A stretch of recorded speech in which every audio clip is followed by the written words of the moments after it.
Bismillahirrahmanirrahim. Assalamualaikum warahmatullahi wabarakatuh. Alhamdulillahi rabbil alamin. Wabihi nasta'inuhu ala umurid dunya waddin. Assalatu wassalamu ala ashrafil anbiya'i wal mursalin Sayyidina Muhammadin wa ala alihi wa ashabihi wa man tabi'ahum bi ihsanin ila yaumiddin.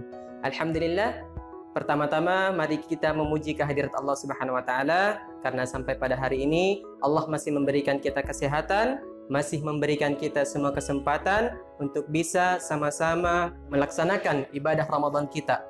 Kemudian salawat dan taslim senantiasa selalu tercurahkan kepada junjungan kita Nabi besar Nabiullah Muhammad sallallahu alaihi wasallam. Apa kabar semua anandaku? Ustadz sangat berharap kabar dari ananda baik-baik saja ya.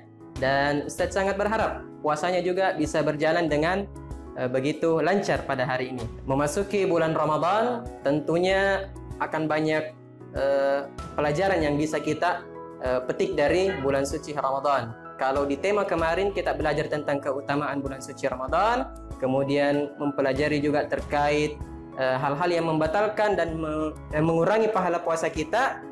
Untuk hari ini kita akan membahas materi tentang sholat tarawih dan Lailatul Qadar. Apa saja keutamaannya, apa saja amalan-amalan yang harus kita lakukan pada saat itu, insya Allah hari ini akan disampaikan atau dipaparkan oleh ustadz-ustadzah kita.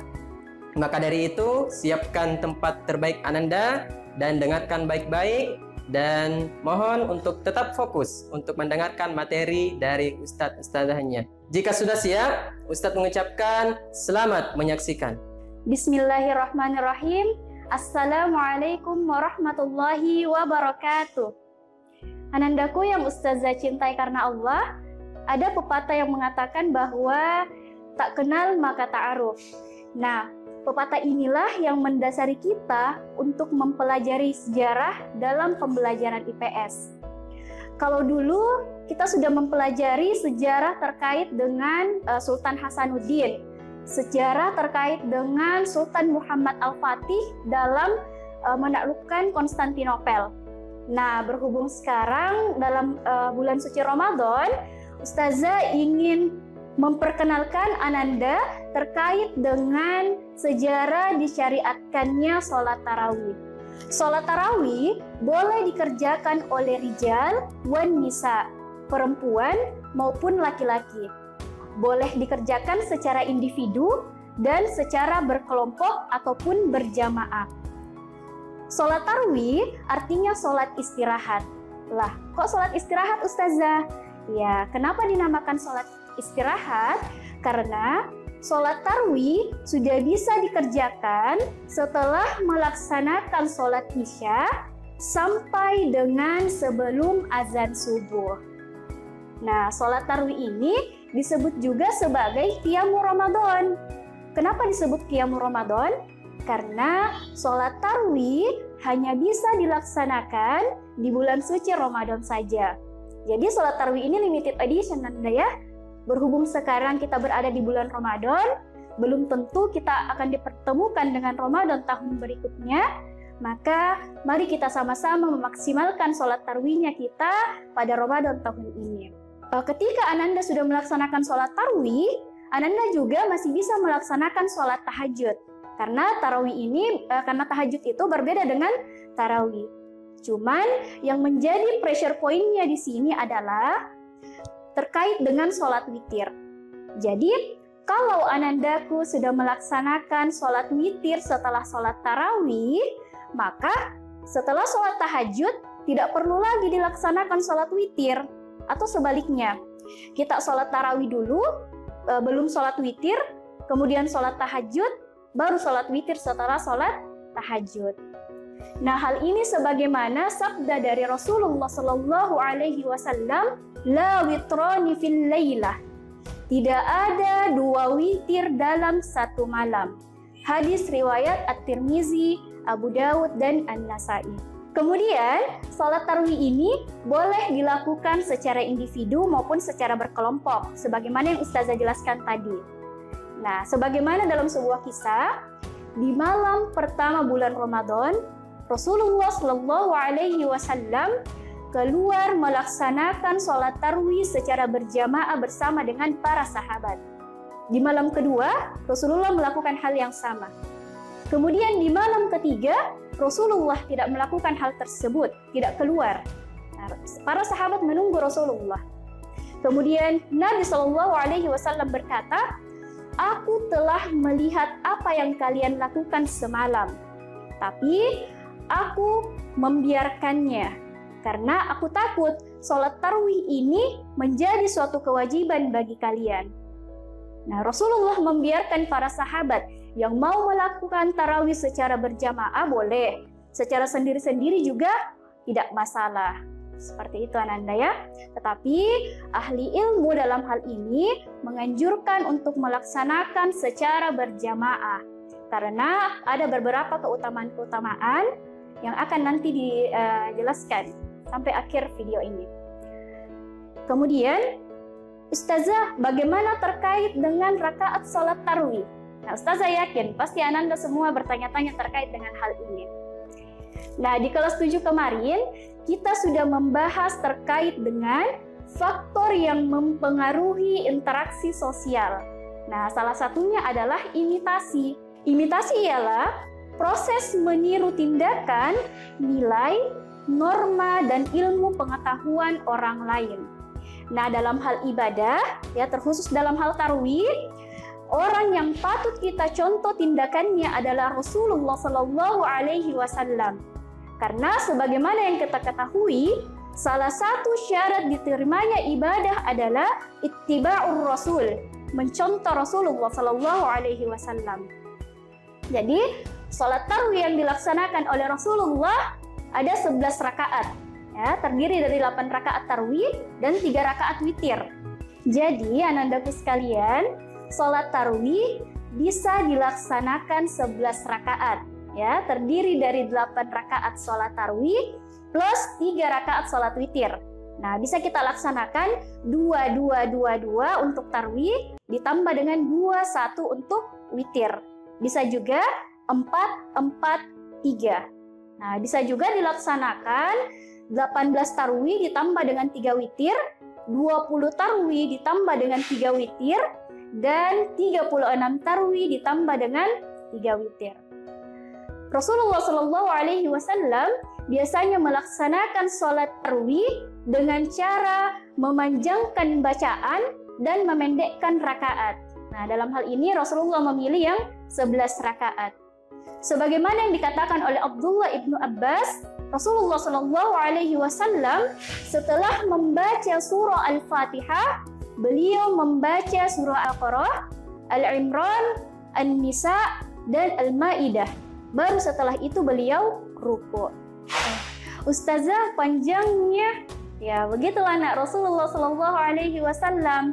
Rasulullah menjadikan sholat itu sebagai kebutuhannya.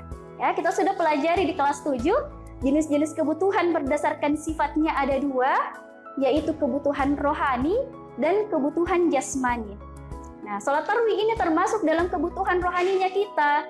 Jadi ketika kita menjadikan sholat sebagai kebutuhan, maka insya Allah sepanjang apapun itu kita tidak akan berat melaksanakannya.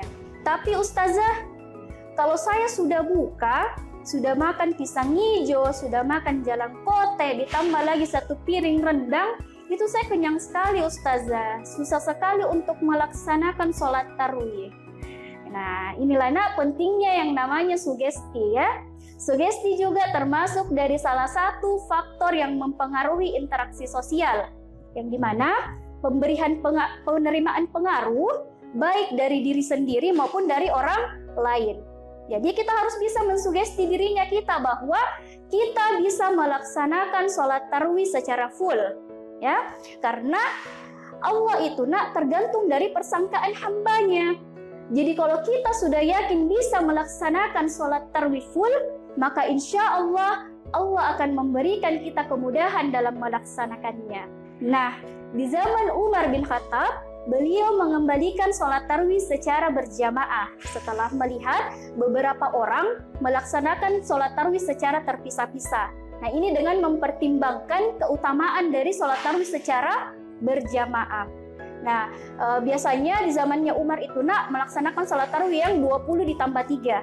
Nah, ini juga yang sering dilakukan di Mekah. Nah, sekarang Ustazah mau tanya, berdasarkan letak geografisnya, Mekah berada di mana? Ya, betul sekali. Mekah berada di Asia, tepatnya di Asia Barat. Nah, dalam pembelajaran ekonomi, kita ketahui bahwa manusia dalam melakukan kegiatannya pastinya ingin mencari suatu keuntungan. Nah, untuk itu, Ustazah akan menjelaskan terkait benefit atau keuntungan yang akan Anandaku peroleh ketika melaksanakan sholat tarawih. Yang pertama, Allah Subhanahu wa Ta'ala akan mengampuni dosa-dosa kita. Sebagaimana dalam sebuah hadis, Rasulullah Shallallahu Alaihi Wasallam bersabda, "Man qama Ramadana imana wahtisaban ghufira lahu ma taqaddama min dzambi." Barang siapa yang melaksanakan sholat tarawih karena iman dan mencari pahala, maka Allah Subhanahu wa Ta'ala akan mengampuni dosa-dosanya yang telah lalu. Yang kedua, barang siapa yang melaksanakan sholat tarawih sampai selesai bersama imam, maka pahalanya seperti dengan sholat semalam suntuk. Nah, ini biasanya Ustazah lihat fenomena yang terjadi, orang-orang kalau sudah selesai sholat tarawih, belum selesai witirnya sudah meninggalkan tempat. Nah, yang seperti inilah tidak mendapatkan keutamaan dari sholat tarawih secara berjamaah bersama imam tersebut. Ustazah, bagaimana dengan akhwat? Kan afdolnya sholat di rumah. Ya, betul sekali Ananda ya. Perempuan afdolnya sholat di rumah. Kalau kita bisa berjamaah dengan ibu atau saudara perempuan misalnya, itu tentu lebih baik. Tapi kalau misalnya kita sholat tarawih di rumah, kemudian kita malas-malasan, lalai, maka sebaiknya kita sholat di masjid. Dengan catatan, ketika kita berangkat ke masjid, auratnya Anandaku ditutup dan tidak bertabarruj. Tabarruj dalam hal ini adalah berdandan secara berlebihan sehingga dapat menarik perhatian lawan jenis. Oke, itu saja nak yang bisa Ustazah sampaikan. Mudah-mudahan yang sedikit ini bisa bermanfaat untuk kita semua, karena sesungguhnya ilmu yang paling baik itu adalah ilmu yang diamalkan. Ustazah cukupkan. Assalamualaikum warahmatullahi wabarakatuh. Assalamualaikum warahmatullahi wabarakatuh. Bagaimana puasanya hari ini Anandaku semuanya? Semoga lancar dan masih tetap semangat menjalani ibadah puasa ya. Jangan lemah-lemah dan jangan loyo-loyo, tetap semangat menjalankan ibadah puasa kita. Kali ini Ustazah akan membahas tentang salat tarawih dan malam Lailatul Qadar bila dikaitkan pada fenomena sains berdasarkan ilmu fisika. Nah, kita sama-sama tahu bahwa Lailatul Qadar ini merupakan malam kemuliaan di bulan Ramadan yang sudah ditetapkan pasti terjadi satu kali dalam setahunnya, di mana para malaikat yang diutus Allah Subhanahu wa Ta'ala turun ke bumi untuk membagikan keberkahan kepada semua makhluknya. Semua orang berhak mendapatkan yang namanya kemuliaan dari Lailatul Qadar itu sendiri. Jika orang tersebut bersungguh-sungguh dengan ketulusan hatinya untuk melaksanakan amalan-amalan dalam meraih keberkahan malam Lailatul Qadar. Oke, Anandaku semuanya, Ustazah harapkan kita semangat semuanya dalam mengejar dan meraih keberkahan Allah untuk mendapatkan kemuliaan dari malam Lailatul Qadar. Jika kita orang-orangnya sungguh-sungguh dengan ketulusan hatinya melaksanakan amalan-amalan dalam meraih keberkahan malam Lailatul Qadar, itu bisa kita lakukan dengan iktikaf di masjid, memperbanyak doa, membaca Al-Quran, menunaikan salat malam, dan memperbanyak taubat. Lailatul Qadar terjadi pada 10 malam terakhir di bulan Ramadan, sebagaimana sabda Nabi Muhammad SAW, carilah Lailatul Qadar pada 10 malam terakhir dari bulan Ramadan. Hadis riwayat Bukhari. Sebagaimana dimaklumi bersama, Lailatul Qadar ini adalah sebuah fenomena yang penuh misteri. Kita tidak pernah tahu kapan waktunya, tak ada kepastian tentang hal tersebut. Namun, ya, demikian beberapa para pakar dan ahli fisika mencoba menghitung kemukjizatan dari Lailatul Qadar itu dengan ilmu fisika. Nah, hebatnya kita bisa mengaitkan pada ilmu sains malam Lailatul Qadar ini.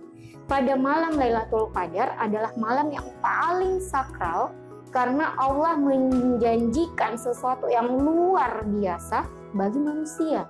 Beberapa referensi, mungkin ada di antara anandaku yang senang membaca, mungkin ada yang senang mencari tahu tentang malam Lailatul Qadar itu sendiri.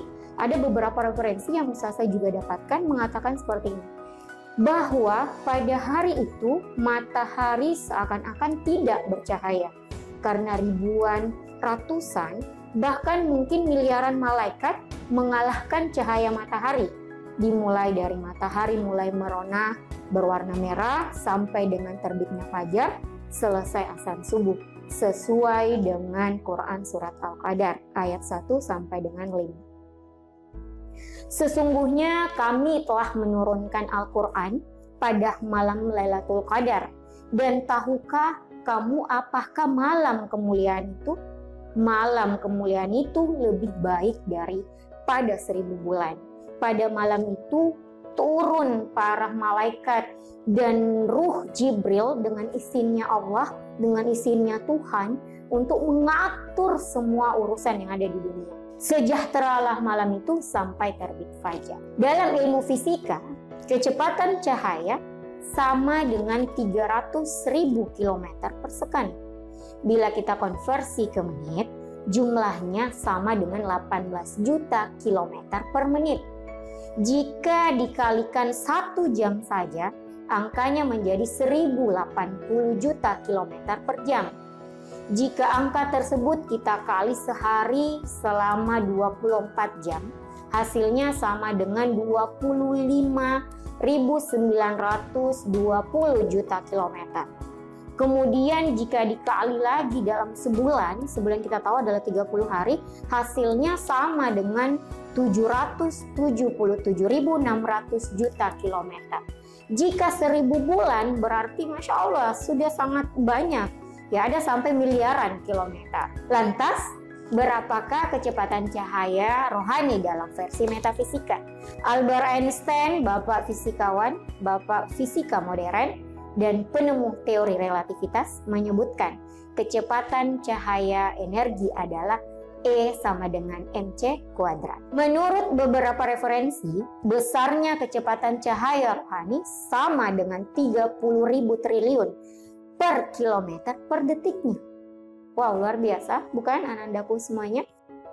Apabila besarnya kecepatan cahaya dalam kajian fisika, seperti kajian di atas yang sudah saya jelaskan tadi, adalah sebesar 300.000 km per second, atau sama dengan 18 juta kilometer per menit. Yang berarti ketika kita konversi ke jamnya, menjadi 1.080.000.000 kilometer per jam. Masya Allah, luar biasa sekali. Nilai tersebut apabila dikonversi ke dalam 1 hari 1 malam, maka berjumlah 25.920.000.000 kilometer atau sebesar 777.600 miliar kilometer dalam kurun waktu 1000 bulan. Jadi, ya kita bisa lihat bahwa ternyata nilai ini menandakan bahwa lebih baik daripada 1000 bulan. Jadi nilai inilah yang menandakan bahwa ternyata memang lebih baik dari 1000 bulan.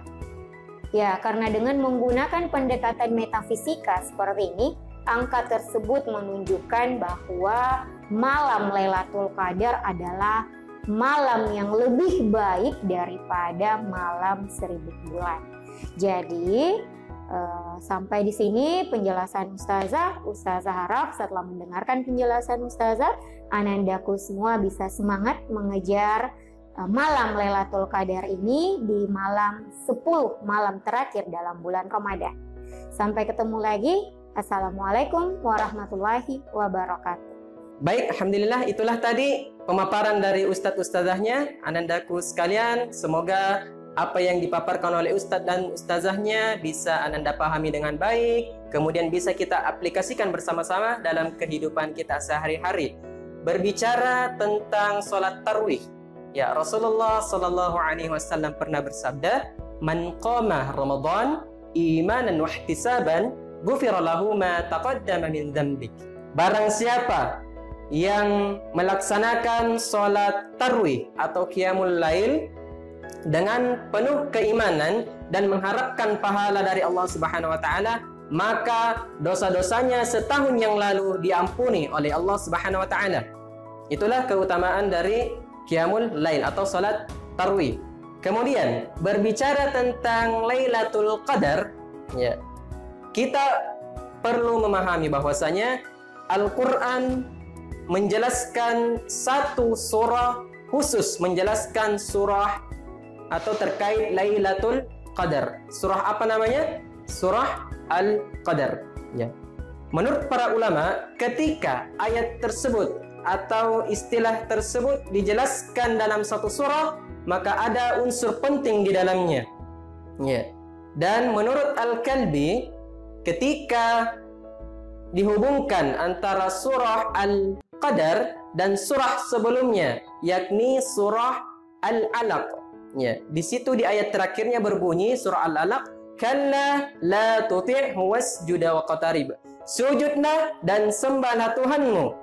Ya. Kemudian dilanjutkan dengan surah Al-Qadar, "Inna anzalnahu fi Lailatul Qadar." Ini mengisyaratkan bahwasanya salah satu waktu mustajab untuk berdoa adalah berada di malam Lailatul Qadar, atau tepatnya di 10 terakhir bulan Ramadan, khusus malam-malam ganjil. Maka ketika kita berada di 10 terakhir Ramadan, khususnya di malam-malam ganjil, maka mari kita perbanyak ibadah kita, mari kita perbanyak juga doa kita kepada Allah. Insya Allah doa kita mustajab di waktu tersebut. Ya, itulah keutamaan dari sholat tarawih dan Lailatul Qadar yang telah dipaparkan oleh Ustadz dan Ustazahnya. Jika ada yang kurang dipahami oleh anandaku sekalian, silahkan ditanyakan. Dan kalau sudah paham dengan tugasnya, silahkan dikerjakan dan jangan lupa membaca basmalah. Mungkin inilah yang sempat Ustadz sampaikan. Ketika ada kesalahan, mohon dimaafkan. Ya, selamat bekerja, selamat melanjutkan ibadah puasanya, tetap jaga iman, jaga imun, perbanyak amin, insya Allah aman. Hadanallahu wa iyyakum ajma'in. Assalamualaikum warahmatullahi wabarakatuh.